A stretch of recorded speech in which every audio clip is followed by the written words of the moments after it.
परम शांति, बेहद की परम परम परम महाशांति, महाशांति, महाशांति। दादाजी और माँ जी को नमन, वंदन। हम जो कुछ भी कर रहे हैं सब दादाजी के प्रेरणा से कर रहे हैं, माँ जी के आशीर्वाद से कर रहे हैं। तो हमारे जो आत्माएं हैं, बेहद की आत्माएं, जो बापू जी के ज्ञान को बारीकी से देख रहे हैं, तो हम आज जो ज्ञान मंथन करेंगे, तो योग क्या है उसको हम बारीकी से समझेंगे। बापू जी इस ज्ञान को तो बहुत ही इतना अच्छे से समझाए हैं कि आज तक का किसी शास्त्र में नहीं था, कहीं पर नहीं था। जैसे बीके में भी उन्होंने एक पॉइंट ऑफ लाइट को ही फोकस कर रहे हैं, एकाग्रता कर रहे हैं। वो एक एकाग्रता है, उसमें भी अनुभूति होता है, उसमें भी आत्मा की स्थिति इंप्रूव होता है। तो योग की बहुत परिभाषा है, बहुत बड़ी परिभाषा है, लेकिन हम उसको बहुत गहराई से समझें, बापूजी के ज्ञान को लेके, शास्त्र को ज्ञान को लेते हैं। तो योग का अर्थ है चित्त वृत्ति निरोधो। चित्त मतलब कारण शरीर, जिसको शास्त्र में चित्त कहा गया है। चित्त वो बहुत सारे चीजों का सम्मिलित से होता है, मन, बुद्धि, संस्कार, वो सारे मिलके जहां पर कार्य करते हैं उसको चित्त कहते हैं। लेकिन हम ज्ञान के, जो बापूजी के ज्ञान में, उसको कारण शरीर कहते हैं। तो कारण शरीर में वृत्तियां और संस्कार कार्य करते हैं। इसके बिना वृत्तियां, जब कारण शरीर जिसका है ही नहीं, तो उसका वृत्तियां और संस्कार रह ही नहीं पाएगा। तो जितने भी स्थूल जगत में जितने भी जीव हैं, सभी के कारण शरीर है, और कारण शरीर जब तक है तब तक ये वृत्तियां और संस्कार काम करेगा। और ये वृत्ति को निरोध करना, तो जब तक कारण शरीर है कुछ ना कुछ वृत्ति तो रहेगा ही रहेगा जब तक। और कारण शरीर जब रहेगा ही नहीं तो वो कर्मात स्थिति हो जाएगा, तो वो आत्मा रह ही नहीं पाएगा इस धरती के ऊपर। तो इसलिए जब हम योग की बात करते हैं तो ये वृत्तियों का नियंत्रण, वृत्तियों का निरोध की बात करते हैं। तो दो प्रकार की वृत्तियां रहता है, एक सांसारिक वृत्ति, एक है परमात्मिक वृत्ति। जब बुद्धि में ज्ञान आ जाता है, बुद्धि निश्चय हो जाता है, तब वो ज्ञान की वृत्ति रहता है, मतलब परमपिता परमात्मा के ज्ञान की वृत्ति रहता है। उसके अलावा जितने भी वृत्तियां आता है, जितने भी वाइब्रेशंस हमारे कारण शरीर में रहता है, तो वो सारे सांसारिक वृत्तियां रहते हैं। उसको बोलते हैं व्यवसायत्मक बुद्धि। मतलब बुद्धि बहुत सारे जगह पे लगता रहता है, और जब एक ही जगह पे बुद्धि लगता है वो बोलते हैं निश्चय बुद्धि। तो जब ज्ञान आता है तभी योग हो पाएगा, बिना ज्ञान योग हो ही नहीं सकता है, इसीलिए बताया गया है, वो भी यथार्थ ज्ञान। और योग भी कोई किसी को सिखाना बहुत ही मुश्किल है। योग है पर्सनल जर्नी, एक इंटरनल जर्नी। आपकी अनुभूति आपके लिए स्पेशल है, दूसरे की अनुभूति दूसरे के लिए स्पेशल है, क्योंकि सबकी कारण शरीर डिफरेंट है। किसी का कारण शरीर किसी के साथ मैच नहीं करेगा, अर्थात एक का चित्त दूसरे का चित्त के साथ मैच नहीं करेगा। तो इसीलिए सबका अनुभूति भी डिफरेंट होगा, सबका जो ज्ञान की एक्सप्लेनेशन समझ भी डिफरेंट रहेगा। इसमें कोई अच्छा है ना कोई बुरा है, कोई बड़ा है ना छोटा है, ये एक नेचुरल प्रोसेस है।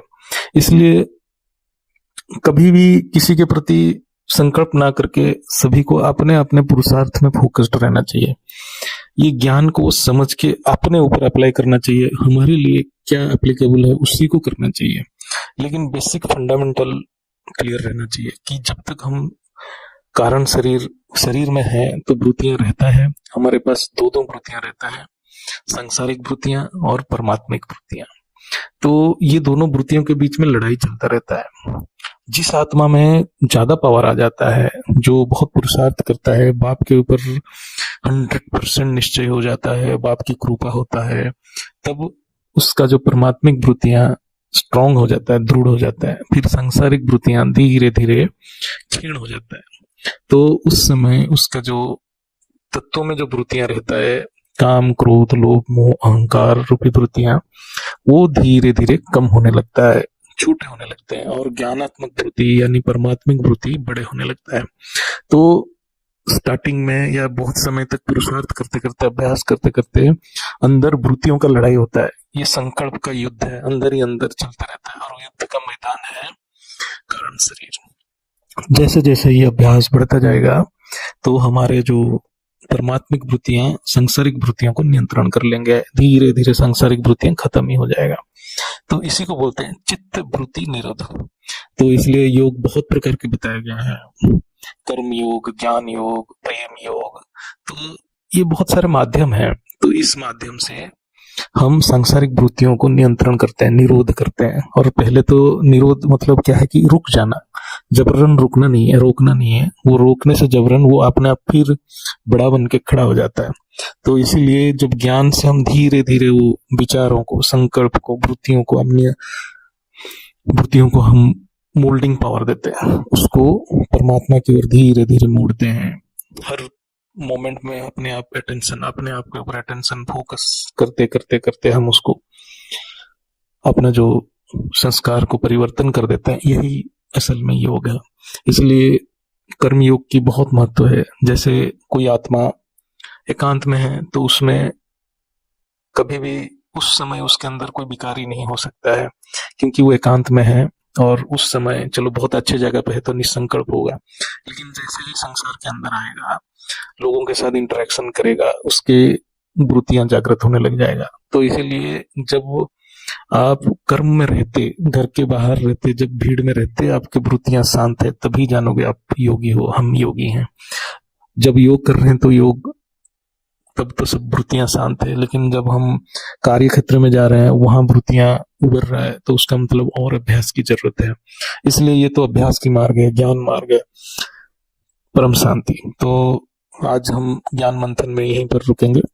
फिर जैसे जैसे कोई अच्छे अच्छे टॉपिक मिलेगा तो उसके ऊपर संक्षिप्त में चर्चा करेंगे। विस्तृत ज्ञान तो बापूजी के चैनल में है, माँ जी के वाणी में है, और रोज जो मेडिटेशन करा रहे हैं आनंद भाई, साखी बहन, उसको आप रोज देखते रहिए और ज्ञान को ग्रहण करते रहिए। और जो इंग्लिश चैनल भी है झील पटेल जी के, तो वो चैनल को भी आप प्रमोट कीजिए। जो इंग्लिश स्पीकिंग पीपल हैं, जो हिंदी समझ नहीं रहे हैं, तो वो भी ज्ञान की जो विस्तार होगा। तो हम तो ये ज्ञान मंथन में सिर्फ संक्षिप्त में चर्चा कर रहे हैं। डिटेल आपको ये 5 चैनल में मिलेगा, जिसका लिंक इस चैनल के नीचे दिया गया है, आप उसको देखिए। परम शांति, परम शांति, बेहद की परम परम परम महाशांति, महाशांति, महाशांति।